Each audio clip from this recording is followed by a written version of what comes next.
There are moments in history when everything turns on the edge of a blade, or in this case, the tip of an arrow. August 26, 1346. The fields of northern France lie trampled and broken. Thousands of men are scattered across the mud-soaked earth, their bodies twisted in the unnatural poses of violent death. The Battle of Crécy is over. England has won a victory so complete, so devastating, that it will echo through the centuries. But this is not where our story begins. To understand how one arrow, one single projectile launched from a bow made of yew wood, could set in motion a conflict that would devour generations, bankrupt kingdoms, and reshape the face of Europe, we must go back further. Back to a time when the idea of France and England as separate nations was still taking shape, still being written in blood and marriage contracts, still hanging in the balance of dynastic ambition. The year is 1328. Charles IV of France lies dying, the last of the direct line of Capetian kings who had ruled France for over 3 centuries. He has no sons, no male heirs. The throne of France, the most powerful kingdom in Christendom, hangs in the balance. And across the English Channel, a young king named Edward III watches with the keen attention of a hawk spotting prey. Edward is only 16 years old, but he is no child. He has already deposed his own mother and her lover, the man who murdered his father. He has already learned that power is not given, it is taken. And he believes, with the certainty of youth and the weight of legal precedent, that the throne of France belongs to him. His mother Isabella was the daughter of Philip IV of France, the sister of 3 French kings who all died without male heirs. By the laws of inheritance that governed every other piece of property in the feudal world, Edward has the strongest claim to the French throne. But the French nobility have other ideas. They invoke an ancient Frankish law, the Salic law they call it, that supposedly bars inheritance through the female line. They choose Philip of Valois, a cousin of the dead king, to wear the crown instead. Edward is furious, but he is also pragmatic. He is young, his throne is not yet secure, and France is vast and powerful. So he waits. He bides his time. He does homage to Philip VI for his French territories, the rich lands of Aquitaine in southwestern France that English kings have held since the days of Eleanor and Henry II. He kneels before Philip and swears the oath of a vassal to his lord. But in his heart he never accepts it. In his heart he is not Philip's vassal. He is Philip's equal, his rival, his enemy. For 10 years, the 2 kingdoms circle each other like wolves in winter. There are disputes over territory, over trade, over the wool that flows from English sheep to Flemish looms, enriching both kingdoms. There are diplomatic missions and broken promises and the slow accumulation of grievances that feudal societies nurse like precious wounds. And then, in 1337, Philip makes his move. He declares that Aquitaine is forfeit, that Edward has violated his oath, that the rich wine country of Gascony, the ports that control the trade routes to Spain and the Mediterranean, all of it now belongs to France. It is the ultimate provocation, the ultimate insult, and Edward's response is swift and unequivocal. He declares himself the rightful king of France. Not the Duke of Aquitaine paying reluctant homage to an overlord, not a supplicant or a vassal, But the King of France, by right of blood, by right of inheritance, by right of his mother's lineage, he has the royal arms of France embroidered on his surcoat. He uses the title in every official document.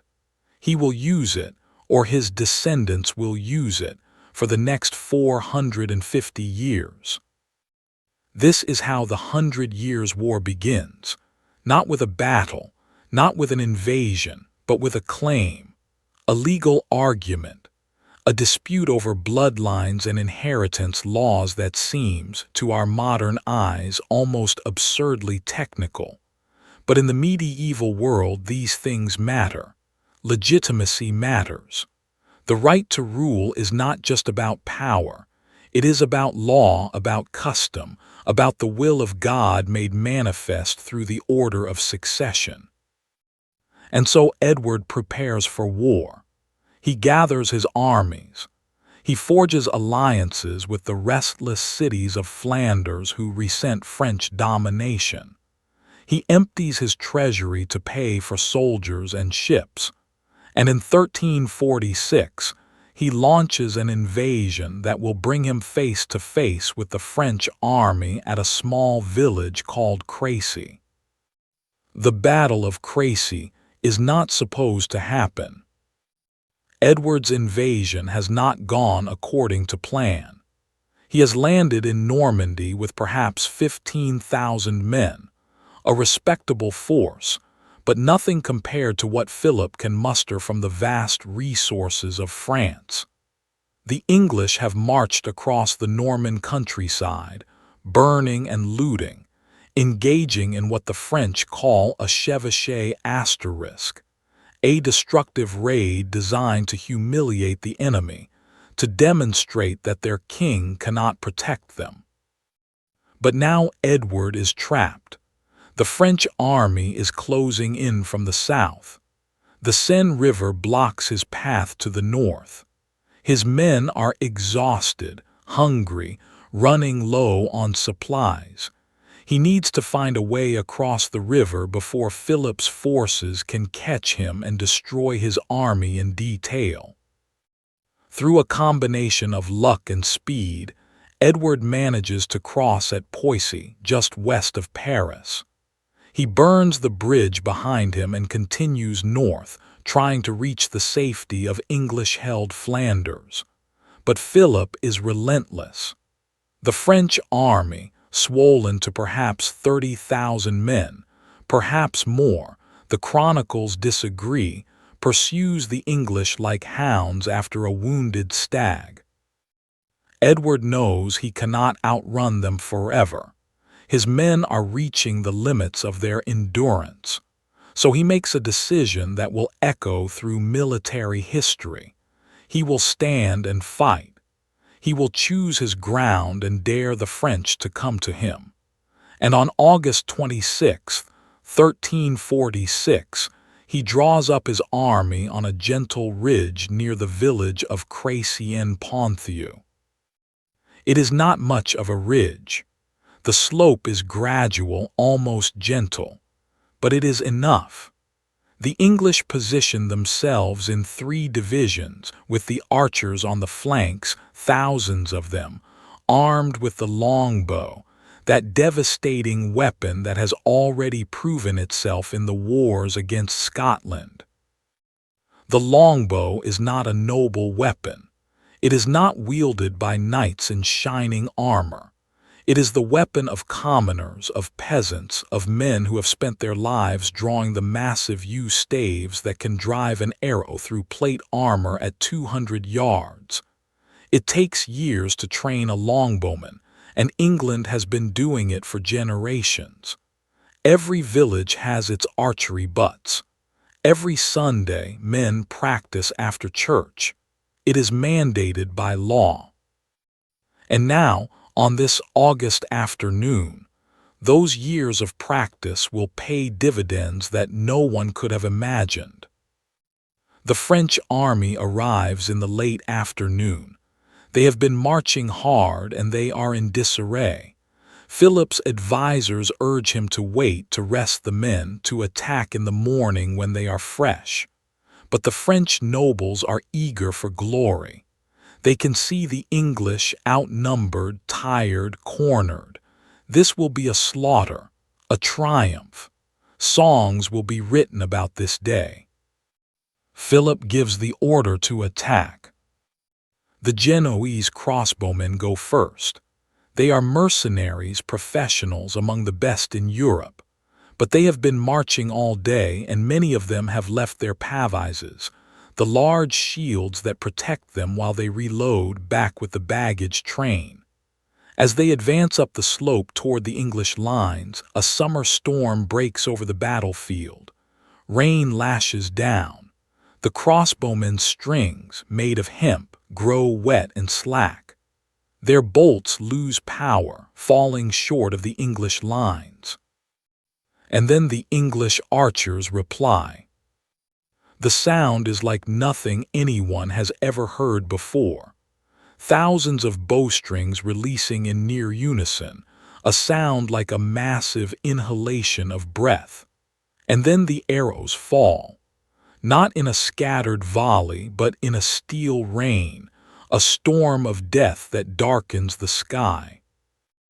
The bodkin points narrow, hardened, designed to punch through armor, slam into the Genoese ranks. Men scream. They fall. They try to retreat. And behind them the French knights, mounted and impatient, see only cowards fleeing from the enemy.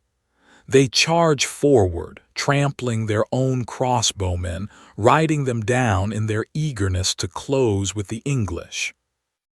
It is chaos, it is madness, and it is exactly what Edward has been hoping for. The French knights charge up the slope in wave after wave, the flower of French chivalry, men whose names are known across Europe, whose lineages stretch back to Charlemagne. They are brave. They are skilled.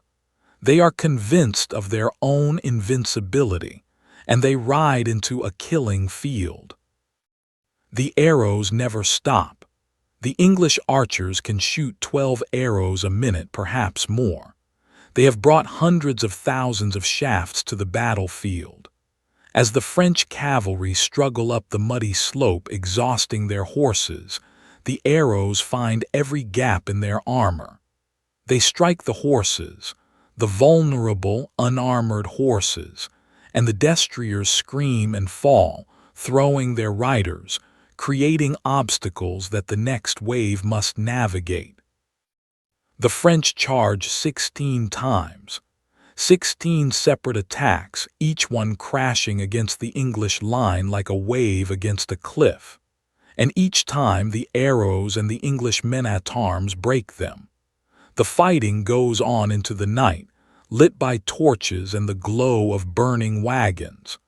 The sounds of battle, the screams of men and horses, the clash of steel, the whistle of arrows carry for miles across the French countryside.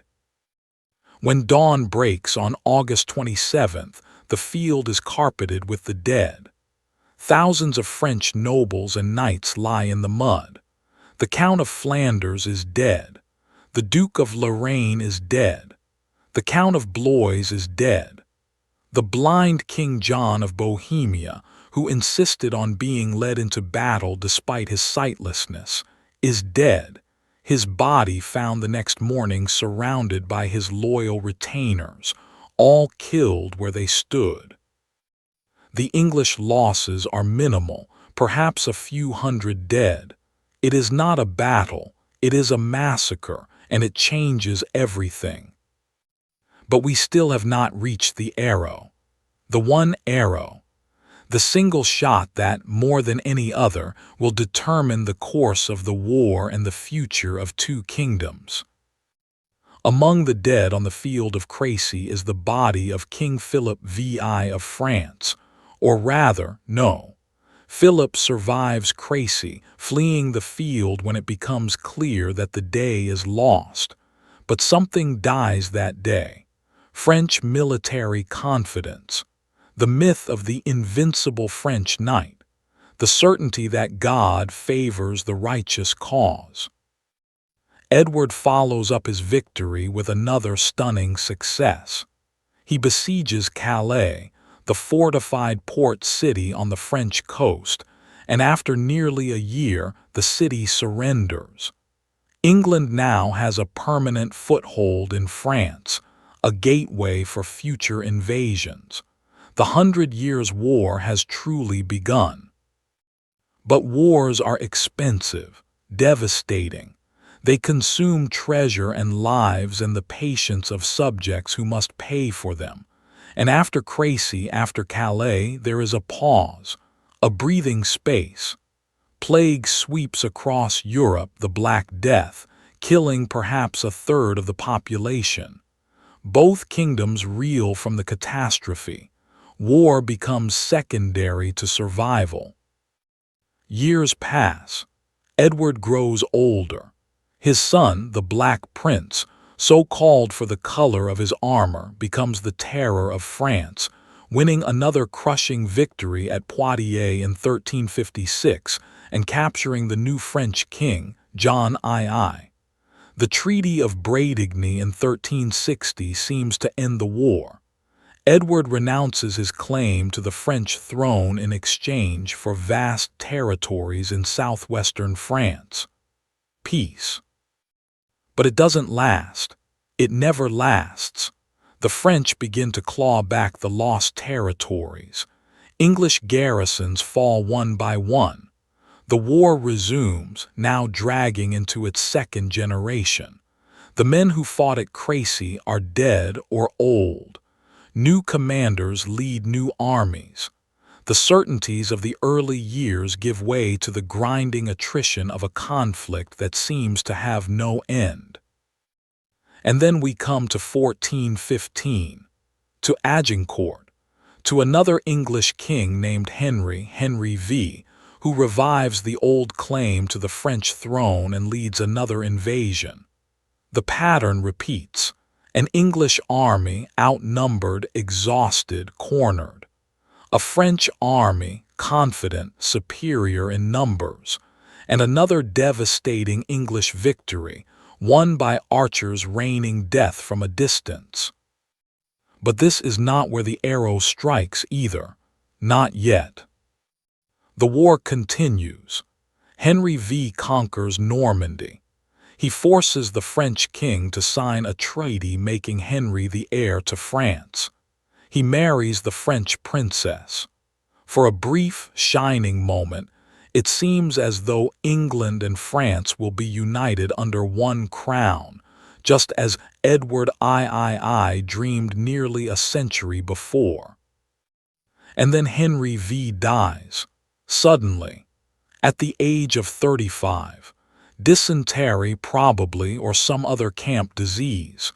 The great warrior king, the victor of Agincourt, dead before he can claim his prize. His son, Henry VI, is 9 months old. France is thrown into chaos. 2 kings now claim the throne, the infant Henry VI and Charles VII, the disinherited son of the mad King Charles VI. The war enters its final, desperate phase. The English seem to be winning. They besiege Orleans, the key to the French heartland. If Orleans falls, Charles's cause is lost. But Orleans does not fall. A peasant girl from Domremy, a 17-year-old who claims to hear the voices of saints, convinces Charles to give her an army. Jeanne d'Arc, Joan of Arc, leads the relief of Orleans. She turns the tide of the war. She gives France hope. And still the war grinds on. Joan is captured, sold to the English, burned at the stake as a heretic. But her impact remains. The French begin to win. Slowly. Gradually. Town by town, castle by castle, they push the English back toward the sea. By 1450, the English hold only Calais. Everything else is gone. The dream of an English king on the French throne is shattered. The 100 Years' War is effectively over, though no one signs a formal peace treaty. The fighting just stops. So where is the arrow, the single shot that started it all? The truth is, there is no single arrow. There never was. That is not how history works.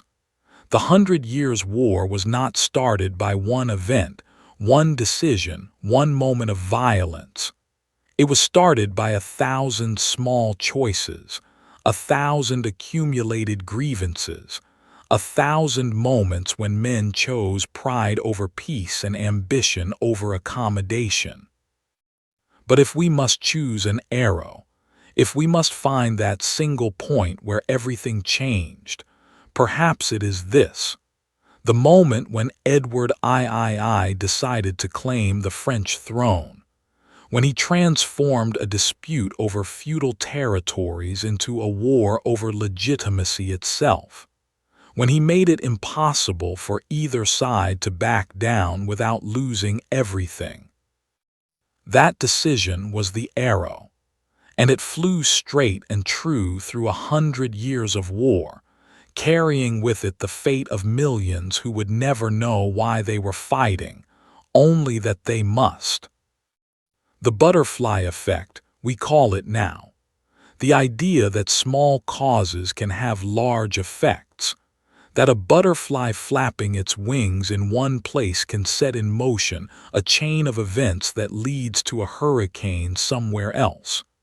It is a modern concept, drawn from chaos theory and mathematics, but the medieval world understood it in their own way.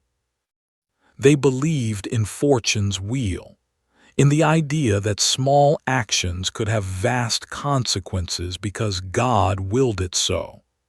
They saw their lives as part of a grand design, a tapestry woven by divine hands, where every thread mattered, where every choice echoed through eternity. And they were right, in their way. The 100 Years' War shaped Europe in ways that are still felt today. It forged the national identities of England and France, transforming them from loose collections of feudal territories into unified kingdoms with distinct cultures and languages. It created the conditions for the Wars of the Roses in England, as the nobility bankrupted by foreign wars turned on each other in a struggle for the throne. It demonstrated that common soldiers with longbows could defeat armored knights, undermining the entire social order of feudalism. It changed warfare itself. The age of chivalry did not end at Crécy, but it began to die there. War became more professional, more brutal, less about individual glory and more about organization and technology. The knight in shining armor gave way to the gunner and the pikeman. Romance gave way to reality. And it taught Europe a lesson about the cost of dynastic ambition. The 100 Years' War killed hundreds of thousands, perhaps millions. It devastated France, turning vast regions into wastelands. It impoverished both kingdoms, draining their treasuries and exhausting their people. And for what? For a claim, for a legal argument, for the pride of kings who never had to fight in the battles they ordered. Stand on the fields of Crécy today and you will find them peaceful, green, quiet.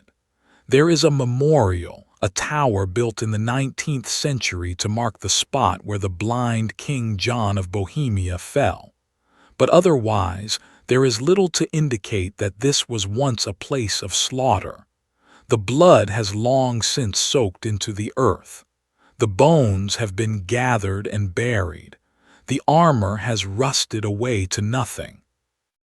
But if you listen, if you really listen, you can almost hear them. The thunder of hooves, the whistle of arrows, the screams of dying men.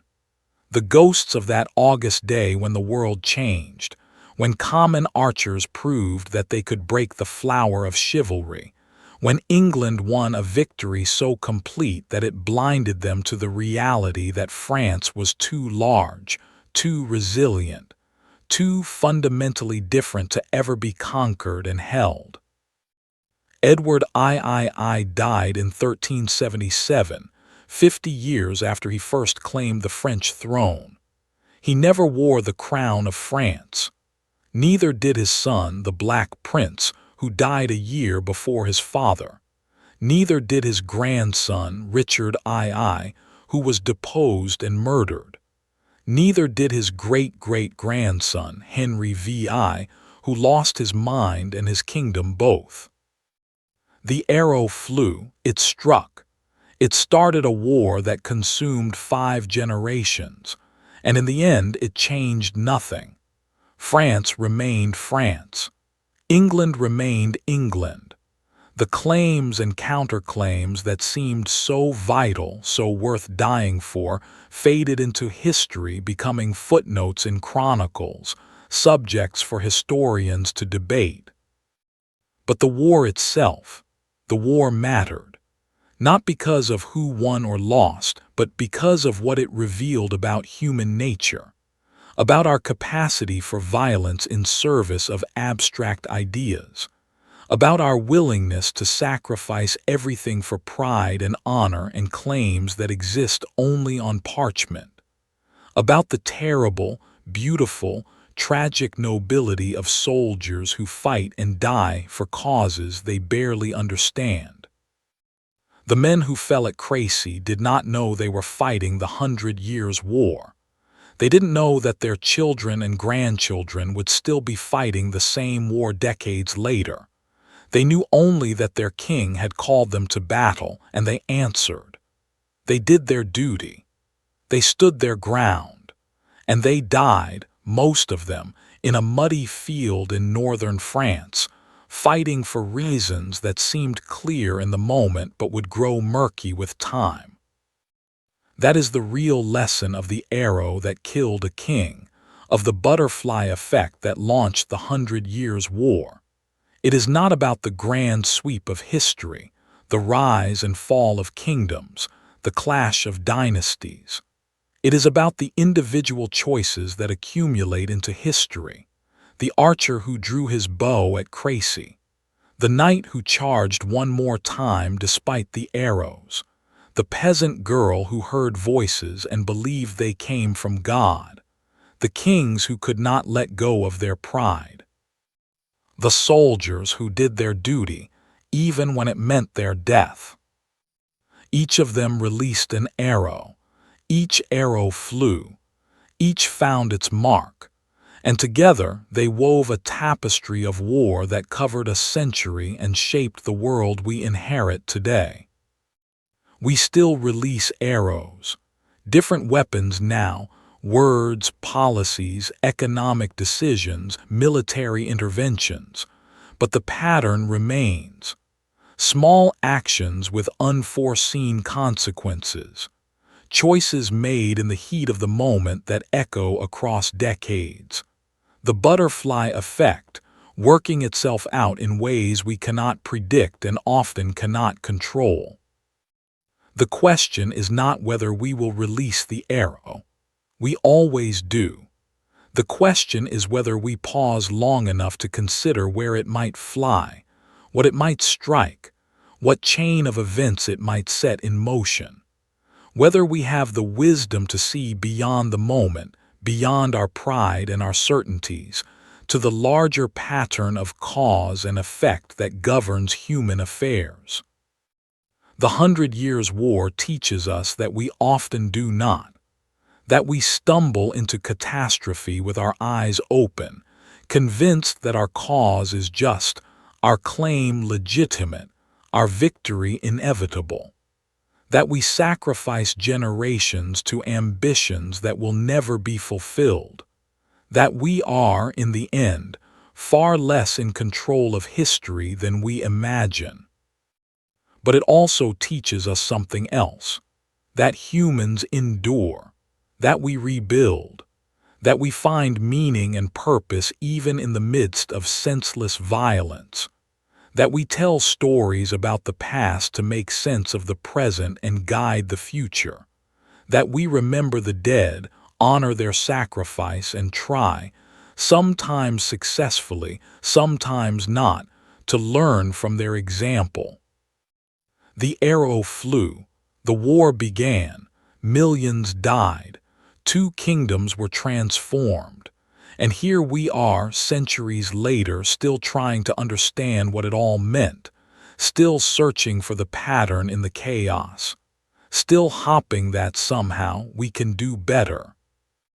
That hope, fragile as an arrow in flight, persistent as the memory of the fallen, may be the truest legacy of the 100 Years' War, not the battles won or lost, but the stubborn human refusal to give up on the idea that tomorrow might be different, that we might learn, that the next arrow might fly true, or that we might just possibly choose not to loose it at all.